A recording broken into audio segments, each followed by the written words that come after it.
Hello everyone, I hope you're having a great day. Today I'll be reviewing Greedfall, the Vespe Conspiracy DLC expansion.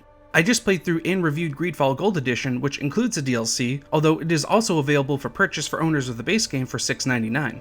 I'll link my full review in the description box down below. However, I enjoyed the game quite a bit. It was a little too ambitious at times, but for such a small team developing Greedfall, it had a really amazing narrative structure. Today I'll be going over if the DLC is worth buying and if it's worth revisiting the game to play it. As always, if you enjoyed the review, be sure to hit the like button and subscribe for more. With that said, let's get into it.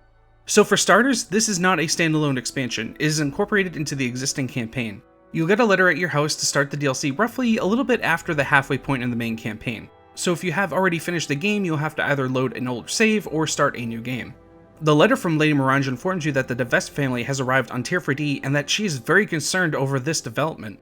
You inform that the Vespe family has a rather insidious reputation and have been known to do whatever it takes to improve their family's standing. You also learn that they have been bitter rivals with your family, the Daraces, for quite some time.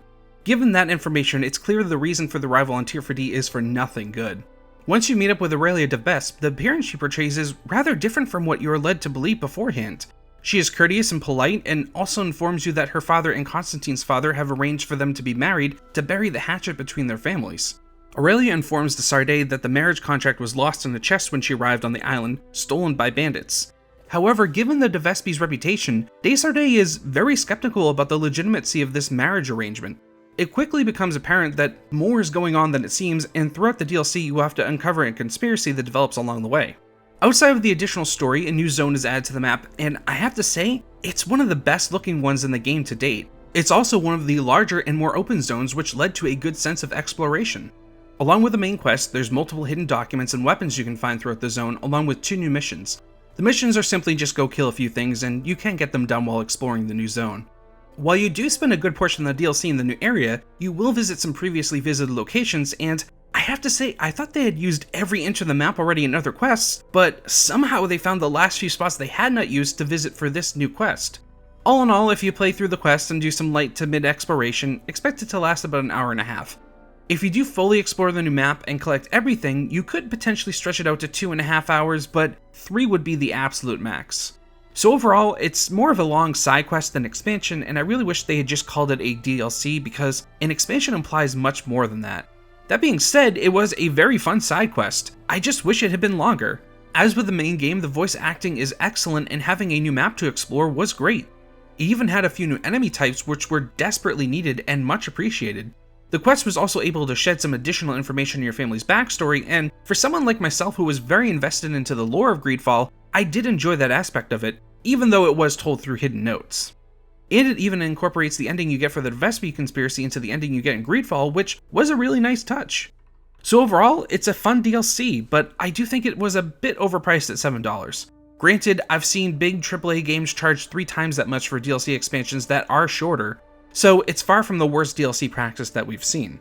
It's just an issue with the gaming industry as a whole, so it's going to be up to you as to if you feel okay with paying that much or not for essentially a 2-hour-ish long side quest. A quality side quest, but a side quest nonetheless. Now you could make the argument that you are supporting a smaller studio that is trying really hard to make really great games, and that's kind of how I justified it, and I personally felt okay buying it. But that being said, not everyone's going to be comfortable paying that much for a, shorter side quest. Now, if you bought the Gold Edition, the Vespe Conspiracy is included in that version, so it's absolutely worth playing in that situation. But for those who have finished the game, I don't know if it's enough to reinstall the game and revisit it for. However, maybe down the road, if you're planning to replay the game, given the insane amount of different choices you can make during the narrative, then it would be worth picking up the DLC on a discount. Anyways, I have a few videos that I'm working on right now that I've wanted to do for a while, and I'm really excited to share them with you soon. I still can't believe how many views my Godfall review has gotten. Thank you so much to everyone who watched it. I enjoyed my time with the game and will be covering all the upcoming updates and expansions that will be out soon. I also have things I'm working on behind the scenes that I can't talk about yet, but if those things work out, it will lead to some really exciting things for the channel. I'm also working on some other things like getting some better channel artwork and other channel upkeep stuff like that. But the next video will be on The Crew 2, a game I got the platinum in before I started making videos and that I've kept playing since. I'm really excited to finally get to talk about the game, and that video should be out in a few days after this video goes live. Anyways, if you did enjoy the video, be sure to hit the like button, subscribe, and share my content. All of those things really help out the channel and will lead to me being able to do bigger and better things in the future. Thank you so much for watching, see you all in the next video.